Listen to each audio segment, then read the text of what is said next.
Hello everyone. Today we're going to make chicken breasts in sauce with bacon, cream, mushrooms. That we're going to make that. As the other videos that I'm making, I'm going to start first with Maltese, explain in Maltese, that is my language, and then I will explain in English. The ingredients will be written in English and in Maltese. Mela llum se nagħmlu tiġieġ bil-faqqiegħ, bacon, krema, tajb ħafna jiġi. Mela l-ewwel li bdejt għamilt ġo platt għamilt ftit dqiq, paprika u bżar u ftit ġoba maħkuk. Tfajthom ġo platt u ħawwat kollox ġo dal-platt. So I started with, I put some flour in the plate, some flour, paprika, pepper, and some grated cheese, and I mixed everything together. Sandi żdieri tat-tiġieġ u se nitfaħħom ġo fih, se nitfaħħom ġo t-taħlita biex jieħdu mit-taħlita. Now I have the chicken breasts, and as you can see, I'm putting them in the mixture here, so they get like this. Put the chicken breast in the mixture. Ġo taġen għamlu ftit żejt u ibdew aqlu iż-żdieri. In a pan, add some oil and start frying the chicken breasts. Sajruhom, teqilbuhom kull darba teqilbuhom biex isiru miż-żewġ naħat.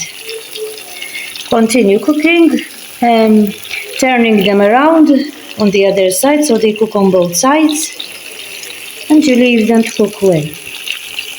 Lest naħejtu, issa ġo l-istess taġen fejn kelli ż-żejt, tfajt ftit basal, ftit temm u bżar aħmar. Now the chicken are ready. I took them out of the pan.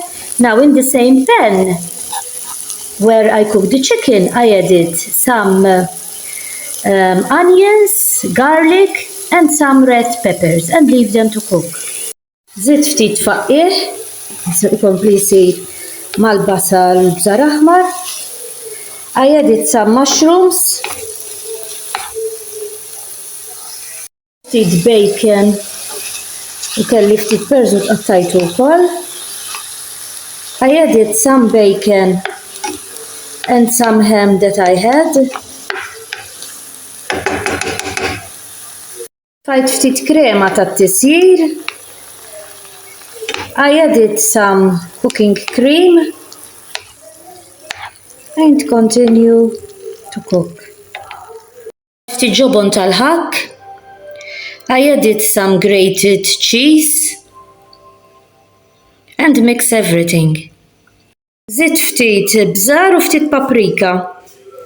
I added some pepper and some paprika. Din it-salsa tiġi tajba anke ma' xi platt ta' ġin. Tiġi tajba ħafna. Jiena ħanagħmilha salsa nitfala t-tiġieġ ma' ħassan mbagħad nurikom, però ma' xi platt ta' ġin din it-salsa tiġi tajba ħafna. You can also use this sauce as a sauce with pasta. With pasta it's very good too, but I'm going to use it sauce for the chicken. I will add the chicken too with it. But as I told you, with pasta it's really good. Issa żidt it-tiġieġ fit-salsa, tfajtu fit-salsa, u jkompli jsir fit-salsa jieħu t-toma tat-salsa. Ħallih isir għal ftit, I added the chicken now to continue cooking in the sauce. It will take a few minutes. Leave it to cook. Taraw it-tiġieġ lest bit-salsa, jiġi tajjeb ħafna. Nispera li tippruvaw. As you can see, the chicken is ready with the sauce. It's very good. I hope that you try it. Bye.